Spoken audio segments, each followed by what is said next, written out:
Hi, good morning, friends. Welcome to the Bright Side. I am Pharmacist Ben. Thanks for being here. Our number, 844-236-6010, 844-236-6010. If you have questions, comments, success stories you'd like to share, if you have a health challenge you or a loved one needs help with, we're here for you. 844-236-6010 is our number on the Bright Side. We'll be talking to Serena Bullard at the bottom of the hour. She is a pharmacist, a PharmD, and also the author of a very interesting book called Creating Conscious Connections. Her website is creatingconsciousconnections.com. That's connections with an S. And we'll talk to Serena Bullard at the bottom of the hour. We'll get your calls next segment, 844-236-6010. If you want to purchase longevity products, go to brightsideben.com, pharmacistben.com, or criticalhealthnews.com. And if you want to sign up to join the Brightside Ben team, click on the links on the websites, brightsideben.com, pharmacistben.com, and criticalhealthnews.com. You can also call 866-735-2470, 866-735-2470 if you want to purchase longevity products, or if you want to sign up to join the Brightside Ben team. If you want to start a home-based business, if you're an entrepreneur, you like the entrepreneur lifestyle, if you want to work for yourself, if you want to be in the nutrition business, if nutritional supplementation has helped you or your loved ones and you want to pay it forward, this is an ideal way to help change the world. Make the world a better place and make some money at the same time. Call 866-735-2470 for more information, or click on the Join the Team link at brightsideben.com, pharmacistben.com, or criticalhealthnews.com. Our number, 844-236-6010. We'll get to your calls next segment. Serena Bullard, author of Creating Conscious Connections, will be with us at the bottom of the hour. All right, so last we spoke, we were talking about the importance of fiber and the importance of the microbiome and its reaction with fiber, this whole connection between intestinal health and the ingestion of insoluble fiber is missed, especially by folks who are carnivores, especially by folks who believe in the carnivore diet, who don't feel like fiber is important. I was reading Sean Baker's book. I read it a couple months ago. I'm trying to get Sean on the program, by the way, and I can't seem to get a hold of him, but I'm trying to get him on the program. I was reading his book, and he talks about how, fiber is overrated and you don't really need fiber. And a lot of folks who talk this way, a lot of carnivores who talk this way and feel like fiber is kind of, ingestion of fiber is much ado about nothing, they miss this idea that there is a reaction that occurs between the microbiome and fiber. They point to the fact that, fiber is not that important for cleaning out the bowels, and that may or may not be true, but what is absolutely without a doubt incontrovertible is the fact that there is a reaction that occurs between fiber and the microbiome. The microbiome eat the fiber. The fiber functions as a so-called prebiotic that releases chemistry that is very, very important and very helpful for the body, especially for bodybuilding. And especially for athletes, and this is why I was so surprised to see Sean Baker, who is not only an MD but also a bodybuilder and a weightlifter, how he can be so cavalier about the importance of fiber, how he can miss this idea that the microbiome, the bacteria in the intestine, eat the fiber and release very important molecules. One in particular is called butyric acid, and butyric acid is unbelievably valuable. Butyric acid is produced as a byproduct of microbial digestion of insoluble fiber, and it's got tremendous health benefits. Some people call it butyrate. Butyrate and butyric acid are essentially synonymous. They're slightly different, but essentially for our purposes, they're synonymous. So whether we call it butyrate or butyric acid, there is no getting around the fact that this stuff is fabulously important for health. And it's produced as a byproduct of the microbial digestion of the fiber that's found in flax and vegetables. And if you're a carnivore and you're only eating carnivore foods, you're missing out on this. Butyric acid, i.e. butyrate, is an important fuel, maybe the most important fuel for intestinal cells. The so-called enterocytes, or some people call them the colonocytes. Site meaning cell, entero, or colon meaning the colon or the intestine. These enterocytes, these colonocytes, are subject to a lot of abuse. And this is where colon cancer comes from. And as it turns out, butyrate is protective against colon cancer. And colon cancer is there's no good cancers, obviously, but colon cancer is beyond horrific. The colonocytes, or the enterocytes, the intestinal cells, and thus the intestine itself, is healthier in the presence of butyrate. Butyrate functions as an anti-inflammatory, functions as fuel, as an energy source for these intestinal cells.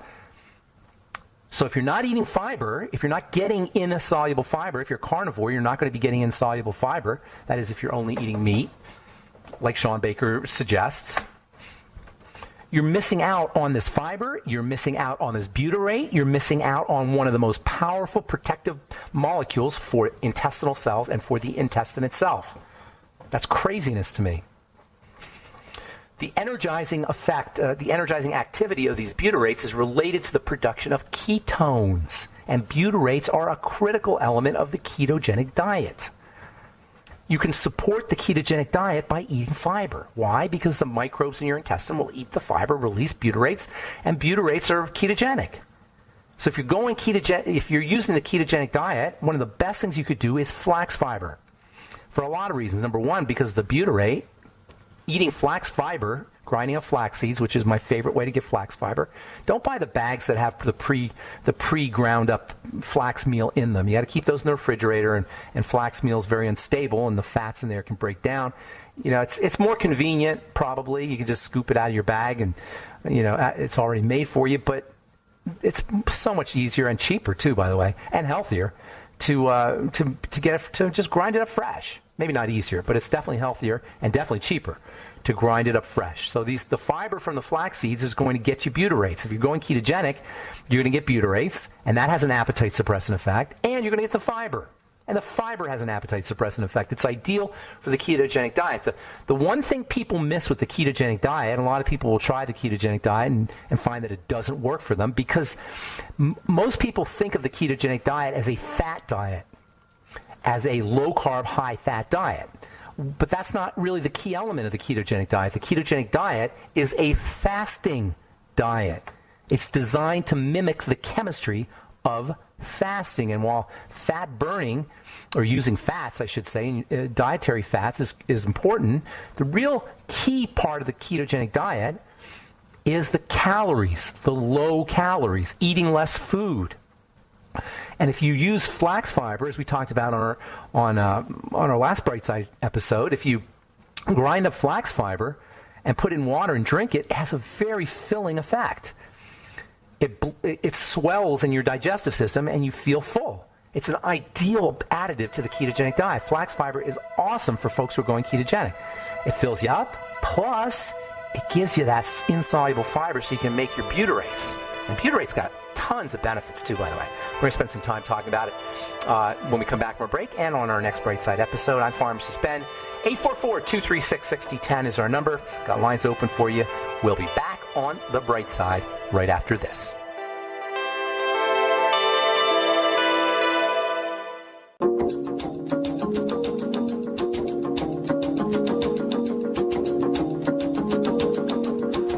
Okay, we are back on the Bright Side. I'm Pharmacist Ben. Got lines open for you, 844-236-6010. We'll get your calls in just a sec. Serena Bullard will be with us at the bottom of the hour. Her book, Creating Conscious Connections. Serena's had 3 near-death experiences.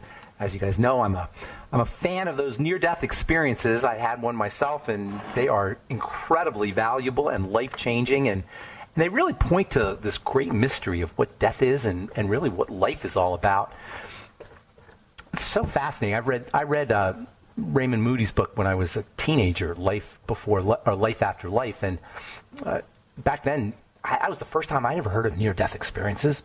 Back then, it was pretty unknown. It was kind of this weird fringe sort of concept. These days, it's almost mainstream. I was reading the New York Post yesterday. 5% of people have had a near-death experience. This is in the mainstream New York Post. If this was in the New York Post 30 years ago, or 35 years ago, or 40 years ago when I first read Raymond Moody's book, we would be living in a different world. The headline here, 5% have had near-death experience, and they say it made life worth living. That's really the important part, is how it changes you, how a near-death experience can change you. It really gives you a different perspective on what life is all about. And I would say these days we could all use maybe a wider perspective on what life is all about. Serena Bullard has had 3 near-death experiences. Her book is Creating Conscious Connections. We'll talk to her at the bottom of the hour. We'll get your calls here in this segment. I want to continue talking, I'll probably do that tomorrow, on butyrates, Butyyrate, butyrate. Also butyric acid, which is essentially synonymous with butyrates, and they're incredible health benefits. You get them from fiber, and it's very important, in my opinion, to be using insoluble fiber medicinally, therapeutically, nutritionally, every day. I don't understand where the carnivore diet comes in, where people think that it's okay just to eat meat, because aside from the problems with meat, and there are many, basically about processing, you miss the fiber, and that's really, to me, and you miss phytonutrients also, but missing the fiber, to me, is really the major fly in the ointment, the Achilles heel of this carnivore diet. And I'm hoping to have some proponents of the carnivore diet on the radio program to talk about this. So tomorrow we'll talk about butyrates. We'll continue talking about the importance of insoluble fiber, flaxseed in particular. Flaxseed, of course, is a source of protein as well as insoluble fiber. 30% of your flax seeds is protein. So if you do 30 grams or 2 tablespoons of flax seeds ground up, you are going to get the same amount of protein as you would get in maybe 1 or 2 eggs. Plus you're going to get the fiber, plus you're going to get vitamin E, plus you're going to get incredible phytonutrients. All right. But by the way, if you are listening to this and you decide you want to start using fiber, go slowly. Don't do too much all at once. You'll get bloated, and you won't feel very comfortable if you do too much all at once. So start off with maybe a teaspoon and do that for a few days, and then up into a couple teaspoons of fiber, and work your way up to maybe 20 to maybe 4 to 6 teaspoons or so. That's about 20 to 30 grams of flaxseed fiber. Look for the golden flax seeds. They are more nutritious, and also look for organic flax seeds if you can. All right, 844-236-6010 is our number on the bright side. Serena Bullard, her book, Creating Conscious Connections, will be with us at the bottom of the hour. Let's go to the phones and say good morning to our friend Mary. Where you been, Mary? Mary? Hi there. I just saw that Sean Baker is moving, so give him some time to answer. Do you know Sean? Do you know him? I don't know him, but I follow him, so I know that he's moving.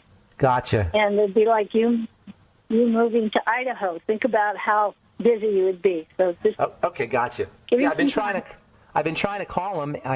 One of our listeners got me his number very kindly. Rob, thank you very much for that. But his voicemail's full, so I haven't been able to reach him. But I would like to get him on the program.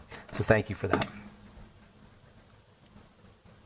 I'm calling. I have a quick question, but I also want to say that you referred to on a program to the Capitol rioters, and I would like to say that what you said about Capitol rioters was like saying geranium was the mighty 90.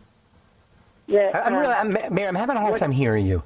I don't know if it's our connection to the phone, but you said I referred to the Capitol rioters? Yeah, you did in a media trauma program show, the show that lady was on, the media trauma lady. Okay, what did I don't recall, but what did are you saying I said something that you disagree with, or you want to comment on it? Yeah, you said that's like the Capitol rioters. They were obsessed with something stolen from them. So it sounds like by now you know the truth, that the Capitol rioters were paid people that had planned to disrupt for a long time. Well, I don't know. I don't know any of that. I'm not really politically inclined. I think I do remember making that. It was kind of like a side comment I made when we were talking to a guest. Is that what you mean? I think I do recall making a little side comment like that. But did you have a question about health, or do you want to have a comment or anything like that? Yeah, I do have a question. Okay. If I put enough plant-derived minerals in my BTT, would that constitute starting a meal out with bitters? No, it wouldn't. No. Starting your meal off with bitters stimulates bile secretion, digestive juice secretion. Not that it's not a good idea to do that. It is a good idea to start your meal off with the BTT and minerals.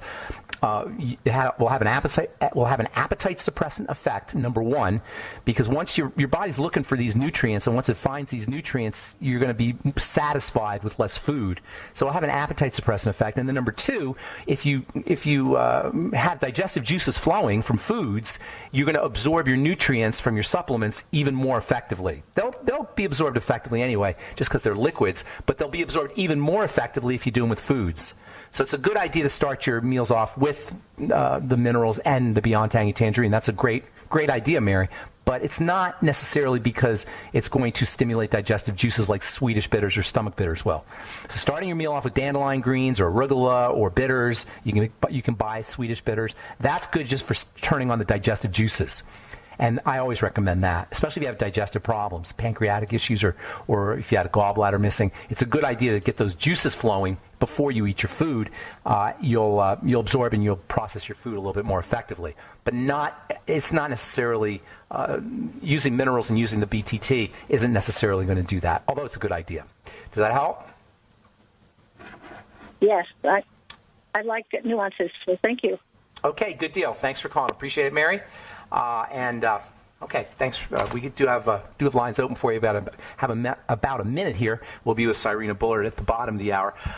Even starting your meals off with things that are good for you will assure you that you're getting the good stuff, plus you'll find that you're eating less food. So in addition to starting your meals off with supplements, like liquid supplements particularly, and flaxseed, it's always a good idea to start your meals off with veggies, with vegetables in general, not just the bitters, but any vegetables. If you start your meals off, when you're really hungry at the beginning of the meal with peppers or cucumbers or salad or even frozen veggies, you'll find that you're eating less food, and you'll make sure that you're getting the veggies in your system while you're still hungry.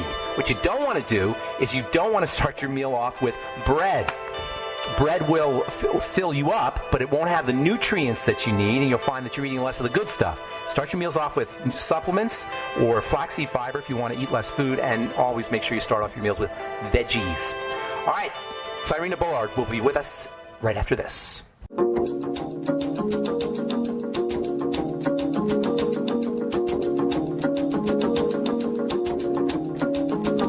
Okay, we are back on the bright side. I'm Pharmacist Ben. We're on the air Monday through Friday, 8 to 9 Pacific and 10 to 11 Central Time, and 24/7 on the archive page at brightsideben.com. Also, benfuchsarchives.com. Thank you to Peter in the UK for setting that up. We got 10 years plus of archived information. Also have good health information at criticalhealthnews.com, videos and blog posts and news stories, and pharmacistben.com. And you can purchase longevity products and sign up to join the Brightside Ben team off our websites, brightsideben.com, pharmacistben.com, or criticalhealthnews.com. You can also call 866-735-2470 for more info. And don't forget to take a look at our Truth Skin Health products, all formulated in my compounding pharmacy for healing wounds. Wound healing equals beauty, and that's what Truth treatments are all about. Never any preservatives, fragrances, fillers, waxes, emulsifiers, water, silicone, vegetable oil, nothing your skin doesn't need or doesn't want in any of our Truth treatment formulations. And that's why we have 1,600 plus 4- and 5-star reviews, which you can take a look at Truth Reviewed with a D at the end, truthreviewed.com, truthtreatments.com with an S at the end for all our Truth Skin Health products, and truthreviewed.com for our 4- and 5-star reviews. 1,600 plus now, 4- and 5-star reviews. They come in every day. Truthreviewed.com and truthtreatments.com. All right, I'm looking forward to speaking to our guest. Serena Bullard is the author of a book called Creating Conscious Connections. She's a PharmD, got a pharmacy background. I've known Serena for many, many years, and her story is super interesting. I read her book, and I said, you got to come on the radio program and talk about your story. She's had 3, count them, 1, 2, 3 near-death experiences. You know, I'm a big fan of NDEs. I've had one myself, and we talk about them all the time on The Bright Side. So please welcome to The Bright Side my friend, Serena Bullard. Hello, Serena. Good morning, Ben. How are you? I'm great. Nice to talk to you. Thanks so much for coming on. I'm honored. You too. Thank you. I'm excited to be here. Yeah, and thanks for motivating to write the book. I've been trying to write a book for a long time. I know it just takes a lot of sitting down and just doing it, a lot of discipline. So thanks for motivating to do it. Your story is super interesting. Why don't we just start off by talking about your NDEs? Because I think that kind of sets the stage for everything that you talk about in the book. Well, it's interesting because when I was 11, I was struck by lightning. And then at age 25, I fell off a 21-foot waterfall in New Zealand. And then the third close to dying experience I had was a bicycle accident 10 years ago, and I was in a coma for 18 days. And even though I was like, you know, they weren't sure if I was going to survive or not, I didn't technically have like a spiritual experience during the time that I have a memory of, but I will say I feel like I connected much more when I came out of it. I was very conscious of being present in my life because I feel like this life is a gift, and that's become a focus of mine because I want people to be able to enjoy this gift we've been given, life, and how can we be consciously doing that in our day. How does that lead into this idea of creating conscious connections? I think all three of those words are really important. Creating, consciousness, being conscious, and connecting. So how does that, your near-death experiences and this idea that, like you say, life is a gift, how does that lead into creating conscious connections? Well, I feel like we have to set intentions in our day and connections with our bodies, with our minds, with our surroundings, with people, whether they're your colleagues, your friends, your romantic interests, whatever it might be. I feel like we need to be conscientious of our day and what we're doing in it and to be able to bring our best selves forward. Because many times we just run from one thing to the next and we're not being intentional in our actions. And many times we react instead of respond. And we many times say, oh, I wish I would not have said that. And we need to become more conscious of our interactions. So when you say connections, you know, the first thing I think of, I'm sure a lot of people think of, is connections with other people. But you use the word connections in a more broad sense. Talk about that a little bit. Well, I feel like we need to be connected to our own bodies. You know, and you and I both being in the medical world, we realize that many times people do not listen to their bodies. They just continue to do the behaviors and things that are not proactive for their physiology. And we want to make sure that people are allowing time to just listen, what does this mean in my body? What is going on inside of my body? And be conscious of that. And also just of nature. We know that when we're outdoors and we're in the sunlight, it helps to increase vitamin D in our bodies and also helps with our level of happiness. And connecting with other people, too, I think is really important to have the best life that we can have. You tell an interesting story about Thomas Keating and his ideas about thoughts and emotions. How about being connected with your thoughts and being connected with your emotions? Can you talk about that a little bit? Yeah, well, I had the honor and privilege of meeting Father Thomas Keating. And, you know, he brought contemplative prayer he was one of the founders of it. And it's a form of meditation. And I feel like our thoughts are creating things within our brain. If we're having positive thoughts, we're more apt to take action and we're moving forward. But if we many times beat ourselves up and are not empowering ourselves, we do not allow ourselves to grow and expand because of fear many times. And I feel like initially that if we are able to harness our thoughts and be conscious of them, we're able to shift them to a more positive, more empowering thought pattern. And we all have bad days, and everybody is going to have them, but allow ourselves times to process the emotions we're feeling and then move through that and not stay there, because many people complain about something that happened in 1990 and they haven't moved forward, you know? When you say contemplative prayer, it's almost like it's an oxymoron, because prayer is like when you ask for stuff. You like beseech deity for a new relationship or more money or better health or whatever. But to contemplate is sort of to be quiet and to be passive. So how do those two go together? Well, I feel like with contemplative prayer, they have you choose a word or something that helps bring more peace and also being more present in your body. And many times I think thoughts and ideas come through. We ask questions before we meditate or do our contemplative prayer, whatever you want to call it. If you ask a question and then are quiet, you will many times have a thought like, yes, this is what I need to do. This is where I need to go. And instead of having the constant chatter in our mind, we're able to connect more with, instead of asking for things, we're able to be present and listen for ideas and thoughts that come into our minds. Is contemplative prayer, the way you're using it, synonymous with meditation? In my mind, it is. There may be different beliefs out there, but for me, I do believe it is. So and I imagine you have a meditation practice. When you're meditating, are you doing it in a contemplative prayer? Is that the paradigm or the model that you're using?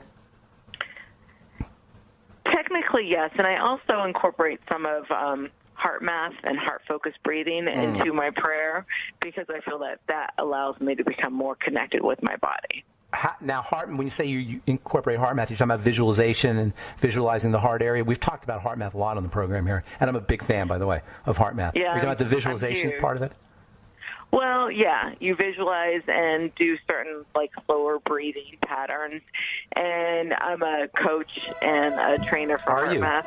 Oh, that's awesome. I didn't know that. I love heart math. Awesome stuff. And we've talked a lot about it on the bright side. All right, so when we come back, Serena, we'll talk about the book, and I also want to talk to you a little bit about your ideas around happiness.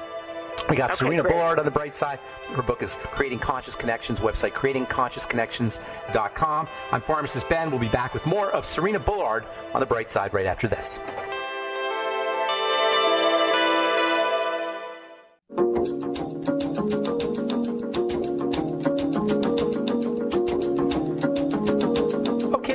On the bright side, I'm Pharmacist Ben. We're talking to Serena Bullard. Her book is Creating Conscious Connections. CreatingConsciousconnections.com is her website. So, Serena, happiness, it sounds so cliche.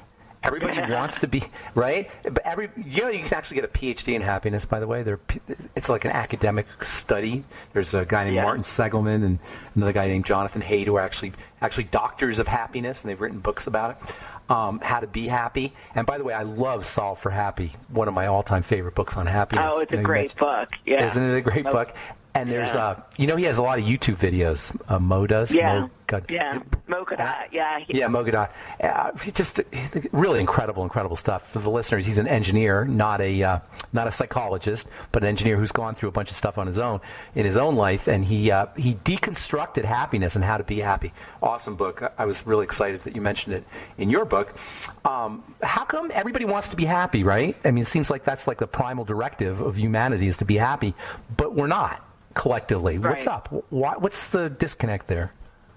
Well, it's interesting because being a pharmacist, I think you'll appreciate this. I want to encourage a daily dose of happiness. And DOSE is an acronym. Nice. The D for dopamine, O for oxytocin, S for serotonin, and E for endorphins. And these are the chemicals produced when we're happy.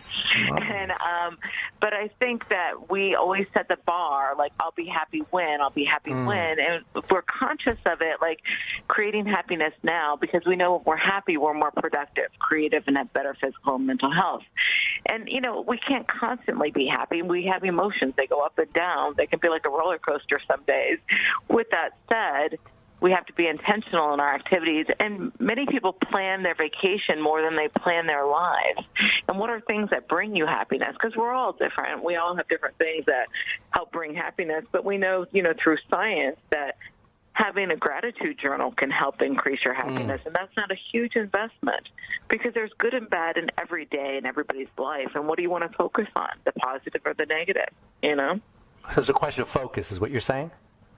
Half empty, half full, glass half empty, glass half full kind of thing? Yeah, I mean, how do you want to approach life? And I feel like many times life gets so busy that we forget to check in with ourselves and okay, what will make me happy, whether it's like a 5-minute dance party by yourself or whatever it is that brings you happiness. And we have to be intentional about it. Do you think there's a gravitational field that's hardwired into us to find problems? We're hardwired, our brain is hardwired to look for problems because they're threatening? Well, I think, from our ancestors, we had to fight, flight, or flee. And if we didn't, if there was a tiger coming around the corner, we'd have to react really quickly. But in today's world, we don't have those challenges. But our physiology responds the same, with our stress and our cortisol levels, regardless of whether it's stress from work or whatever it might be. So you're saying you got to be proactive to counteract this negativity bias? I feel like, it's interesting because Dr. Sonia Lubomirsky, she did a study and she showed that 40% of our happiness is determined by our thoughts and actions. 40%. That gives us a huge range. Where's the other 60%? What's the other 60%? Well, they say that 50% is due to our DNA. We're predisposed to be happier or not. And then 10% is due to our financial circumstances, our relationships. But with that said, that 10%, if we're in a toxic relationship, that can affect, obviously, our life on a higher level than just 10%. So. Are you familiar with this thing called the default mode network? No, I'm not familiar with the default mode network. Is it's this hardwiring in the brain that talks to you. It's where the voice in the head is. You talk in your book, you call it the soundtrack gremlin. Yeah, the soundtrack gremlin. Yeah. The sound, I love that idea, the sound. Tell us a little bit about that, the soundtrack gremlin. Well, I mean, many times I call them the gremlins that like to come in and edit the soundtrack that we're playing. And in life, we can have the same exact situation that happens to two different people. But what soundtrack are you playing in your mind, and how will that play out in your life? And, you know, you mentioned Mogada. I had the privilege of speaking to him, and he's such an amazing man, and he went through a huge tragedy with the loss of his son. Yeah. But he was like, you know what, I want to honor my son and not be in despair for the rest of my life. And it was his choice to bring happiness to more people. And even though he suffered, and somebody may, if they lost a child, may live the rest of their lives in despair. And, you know, it's your choice how you want to go about life. I'm not saying it's easy. Have you heard of this book, Taming Your Gremlin? No, I've not heard of it. If you haven't, you'd love it. Yeah, you'd love it. I'll have to Rick Carson. I think his name's Rick Carson. He wrote it. I read it many years ago, but it has the same idea that there's this force that he's personified. It may not be personified, but when you personify this force like a gremlin, kind of, it gives you a little bit more control over. You're objectifying this thing that's ordinarily subjective and transparent and invisible, and you kind of objectify it like a gremlin. You also talk about a soundtrack. I like that idea. There's a soundtrack in our lives. How much of that soundtrack is programmed into us when we're babies? Well, when we're really young, whether we're being comforted and held, and, you know, I used to volunteer at a hospital for, bonding with the children that were in the ICU, because that comfort of feeling the touch of a human being affects the development of their brain, their thoughts, and everything. Yeah. And I think it's key for us to make sure that people who have children know that those early years are very formative in what their brain health is going to be, and their connections with people, and their outlooks in life. Yeah, so do you think that our culture is cursed, like a curse of the generations, where one generation delivers their poor parenting skills to the next generation, to the next generation, to the next generation? Well, I think we need to be conscious of that. And, you know, with epigenetics, it's so fascinating, because we used to think our DNA was our destiny. But we now know that our environment, the food that we eat, the exercise we do or don't do affects the expression of our genes. Yeah. And so we can be conscious of this, and we can't change the past. We can only, be present where we are and plan for the future. You can't. And yes, it would be ideal if everybody knew that if they were, loving to their children, this has an impact on the whole. I think that people need to realize the ripple effect too. Like, your actions affect other people. Right. Do you think it's possible to be happy for no reason? Like, not to have, just to self-generate happiness from zero. Pick yourself up by the bootstraps, so to speak. Yeah, I completely agree with that, because we know that there's certain things, like, even if we, like I say, if you get out of bed on the wrong side, put a smile on your face, because your brain doesn't know whether it's a real smile or a fake smile, and you start to produce, neurotransmitters that will help. Just by smiling. Just by turning more happiness. Just by turning your lips upward. We can exactly. Yeah, isn't that interesting? Our posture or gait, how we walk, all of those things we can hack into our biochemistry with all of these things. It's too bad we're not taught those. We're not taught these strategies. We're actually encouraged. Do you think the culture encourages us to feel fear, or to feel distress, or to feel like there's problems? Oh, yeah. I mean, if you turn on the news, what are we being propagated with? I mean, I feel the reality is that we need to teach children how to empower themselves, and to know that the strength that's inside of them is stronger than their circumstances, situations, or challenges. And that we need to be able to believe in that strength inside of us. And it's fascinating to me, because our surroundings and many people, you've got to be conscious, like, is this a toxic situation? Should I get myself out of it? Or is it a positive situation for me to evolve and grow in? Do you watch the news? Very rare. I listen to NPR. I mean, yes, I want to know what's going on in our world, and be conscientious of our surroundings, especially now more than anything. But, I I think that, it's interesting because I've had 2 brain injuries, and I became very conscious of what can I do to help increase my brain activity and be as healthy as possible. And watching the news is not going to help me. Yeah, it'll have the opposite effect. Do you know about Bdnf, right? Brain-derived neurotransmitter? Oh, I love Bdnf, yeah. Give us a couple hacks to first of all, tell us what that is, and give us a couple hacks to get into it. We only have about a minute left.